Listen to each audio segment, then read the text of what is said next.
برادر عزیز پیش از صحبت کردن یک شکایت بود، یک شکایتی بعضی هایی که در نسبت من غرض دارن یا حسد دارن.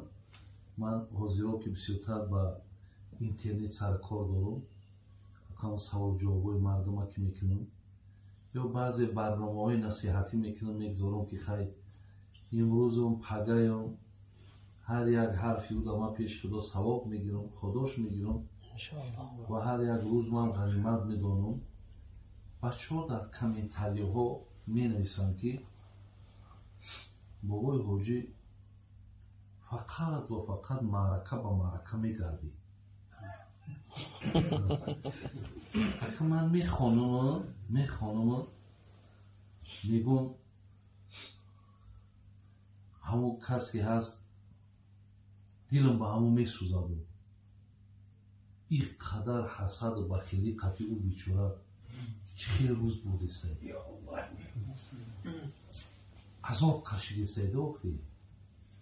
همین در نسبت یه آدم بخیل باشی، حسد داشته باشی، بسیار زیقی نمی اگر همین شکم تمثیل کسات پری زیقی این زیقی که چی با این حاجی دسترخون میسوشتگی چی با این برادر عزیز همین جمعه حاضر به دعوت بودم.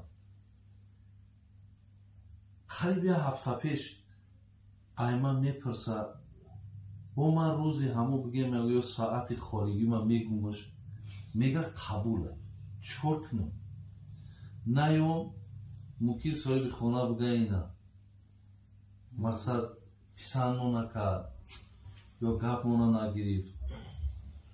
اگر بیام او مردک بیچاره زیق دیگر نمیدونم این کام شد رای کی را بگیرید برای همین اکنون من همون برادرها را همین قمیدم که برادرای عزیز من شکر الله مهربان حدیث پیامبر را خواندم که مسلمان بالای مسلمان 6 حق دارند. یکی از حق‌های همون چیه؟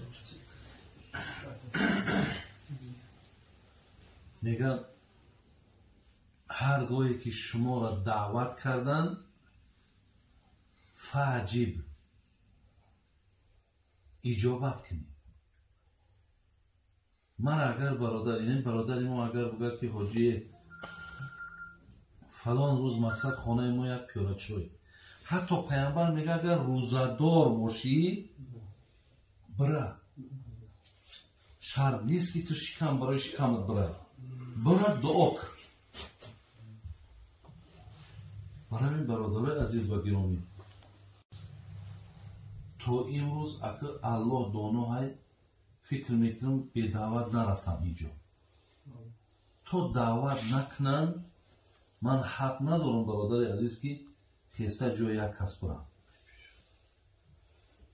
برای همین همون برادر ها بدونن که همین تاجیکی ما مسلمانی ما وقتی یک کس دعوت میکنه حتما یک پیاله چای میکنه.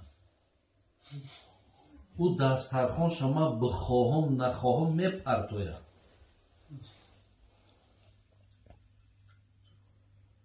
برای همین منم حیران چکار کنم مگرم یک کار کنیم برای همون بچه ها دیلشون خسن شدن همون حالت های لوی دسترخوان را زبش نکنیم بریم یک خانه کمتری خنق که همه هیچی نباشه که همون بچه ها زیق نشون نه اگر که مثال در گیری دسترخوان همون همین خیره برای همین بعضی همتری گپا هست ما که ایره بسیار دیدم برای همین بسیار حالی که برادران شما خداتون قضاوت کنید، خداتون روی انصاف بگید کدام دل خو مردم ما فیراد کنه آخی دسترخوان نمیپرتوی. با تاجیکی ما چی میگه در دسترخوان خالی کی دعا میکنه با کلیم اونا میگن